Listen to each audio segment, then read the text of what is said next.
My cousin Tyler and I used to have sleepovers all the time when we were kids. Always at his house though, because he had the cool house. Back then, before cell phones and modern video games, kids actually used to do normal kid things, like for example, we both loved to play hide and seek at night. One time when we were 9, both our parents were going out for a night in Atlantic City, so they had my other cousin, Tyler's older brother Joe, keep watch on us. An hour into the night, however, Joe told both of us he was going out and not to tell Mom. Tyler and Joe would commonly do this because it mutually benefited them. Tyler loved having the house to himself, and Joe hated staying home all night. By the time he left, it was already a little later in the night, like 9 o'clock. We had our dinners and decided it would be a good idea to play hide and seek. Their house was honestly massive, so it was always a lot of fun. I was hiding first. We started in the basement where Tyler would count. We had a rule that we couldn't use any house lights, only flashlights. Our reason for this was because it just made it cooler. I tiptoed up the stairs, then up the next flight of stairs to the upstairs of the house. The upstairs had a whole other living area, along with 3 bedrooms. I chose to hide in one of the unused bedrooms. I buried myself between 2 big beanbag chairs and a blanket. I left the door open to avoid any suspicions. I heard creaking coming into the room, lively footsteps. Tyler was now moving around the carpeted room. I could hear him. He went over to the closet and opened it. Then he opened the second closet. Silence. Then he walked over to the other side of the room, and he started opening the drawers to the desk, rummaging through them. Suddenly I heard Tyler's young, innocent voice calling my name up the stairs in a kind of mockingly tone to try and scare me. My mouth opened and literally started twitching when I put 2 and 2 together. I lifted the blanket slightly over my head to see what he was doing, but it wasn't Tyler. I knew right away based off the person's height. It was a much taller, fully grown man. It wasn't Joe, and it wasn't his dad. He perked up like a statue when he heard Tyler's voice, and I saw him duck into the corner of the room, behind the small piece of wall that sticks out there. Tyler entered the room with his flashlight and kept saying my name over and over, slow and drawn out like.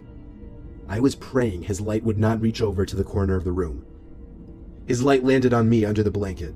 He may not have even seen me, but I still willingly came out and acted all defeated, fake laughing and everything. I told him he won, put my arm around his back, and started nudging him out of the room. I kept the conversation as natural as possible, until we were halfway down the stairs. That's when I dropped the bomb and told him there was someone in there with me and nudged him to run outside. Being the scared 9-year-olds we were, all we could do was run next door and ask the woman living there to call the police for us. She did without hesitation. I still remember the scene vividly, of the cops pulling up, running into the house, and 5 minutes later, ushering a guy out in cuffs. It was a great feeling, even as a 9-year-old.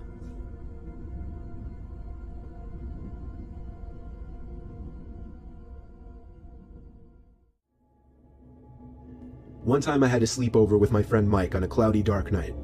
There was a slight drizzle and occasional lightning. We were 13 years old. Mike lived on a dead end with one other house next to it. Across the street was a field surrounded by trees, and his backyard led to a forest. Mike and I were up late, much after his dad went to sleep. His dad's room was all the way upstairs. Mike's room was on the lower level of the house by the den, so the den was where we would hang out mostly to just play GameCube. A knock at the backyard window interrupted our game. The blind was shut, so we couldn't see outside. Mike ran to go open the blind. I told him not to, but he did anyway. As he did, I shut off the TV and lamps because I didn't want to be seen. Now that it was dark in the den and slightly brighter outside, we could slightly see outside and see that there was nothing but grass in the visible distance. A small flash of lightning confirmed that there was nothing but wet grass in all directions. We sat in the den with the lights off for a while, just waiting for something else to happen. We kept our eyes on the window, expecting somebody to come up to it. Eventually, after what felt like forever later, we turned the TV and lamp back on and pretended it didn't happen. The blinds were open this time, and every so often I'd take nervous glances at the window, just making sure nobody was out there. After getting so absorbed in the game and forgetting to take a glance at the window, there was the second set of knocks. Mike and I both jumped up and looked at each other. With all the lights on, we couldn't really see outside. At least, not until the flash of lightning outside just for a brief moment lit up the night sky, long enough to show the person who was standing at the window. This time we ran upstairs to Mike's dad's room and pulled him out of bed, screaming at him to get up. The 3 of us ran out to the backyard in our coats and shoes, turning the backyard light on the way and also taking along flashlights. There was a buildup of mud next to the back wall of the house where the dirt patches were, and in the puddles of mud were heavy, distinct footprints of boots. We followed the footprints as far as we could, but as the mud faded away, so did the footprints. We searched high and low for anybody. We even went around front and then out into the woods. There was nobody. We all went to sleep, Mike and I in the den. I couldn't sleep though, I was terrified. Of course, the blinds were shut to the window and back door now. Just as I was anticipating it, there was a third set of knocks at exactly 12:15. I remember that number. Me and Mike both jumped from the couches and ran upstairs to his dad's room once again. This time he ran outside alone and told us to call the cops. He returned soaking wet, having found nobody. The cops came for nothing because there was really nothing they could do. The knocking didn't happen again though, and I also never slept over Mike's house again. Ever since that day, his den just always gave me the creeps.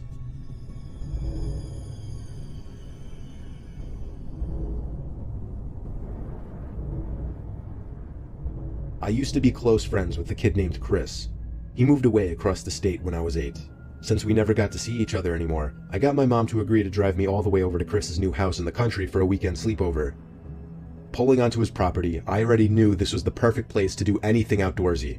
It was a decent-sized house with nothing but woods in all directions. The first day we didn't do much because I got there late anyway, so we just talked for a while and watched a movie. A couple of times I'd think that I was hearing sounds coming from below the floor. I would ask him, "Do you have a basement? Is someone down there?" Chris went on to tell me that there was no basement, and that his whole family had been hearing weird noises coming from down there for a few days, and they planned on having some inspector over to check it out. The next day was partly cloudy and warm, so we planned on spending most of the day outside. I convinced him to go for a walk in the woods just to explore. After all, this was all kind of new to him as well. Conveniently, there was an opening into the woods that almost seemed to have meant to be a path. So as we were walking over to it, Chris's foot hit something that made a metallic kind of thud sound. His foot hit a rusty old cellar door. He said he didn't know about this, neither did his dad. He bent down and pulled it open, and it made an ear-piercing squeal as the rusty door turned on the hinges. It was the definition of pitch black down there, but it seemed a ladder led down a very narrow tunnel. Neither of us dared to step foot down there. Suddenly, a sound echoed up the tunnel, like the sound of something dropping onto a hard floor, and then metallic sounds echoing up the tunnel, getting closer. As soon as we realized it was the sound of somebody climbing up the ladder, we ran to get Chris's father, who was shocked to see what we had found. He called down there repeatedly for anybody to come out before calling a few of his buddies over to go down with him. Chris and I were forced to stay inside while the three of them went down there. They came back up 5 minutes later, all of them visibly shaken and nervous. They came back inside and talked to Chris's mom in private. They never let either of us in on what they saw. Apparently cops showed up as well, but we were forced to stay in Chris's room, so we couldn't watch any of it. In fact, it wasn't until I was 13 that Chris finally texted me one day, telling me what his dad really found down there. 3 full body bags tucked away in a corner, an old cot, broken beer bottles everywhere, and the smell of freshly smoked pot. Chris told me that when we heard something down there, we probably heard whoever was living down there, and whoever was responsible for those dead bodies.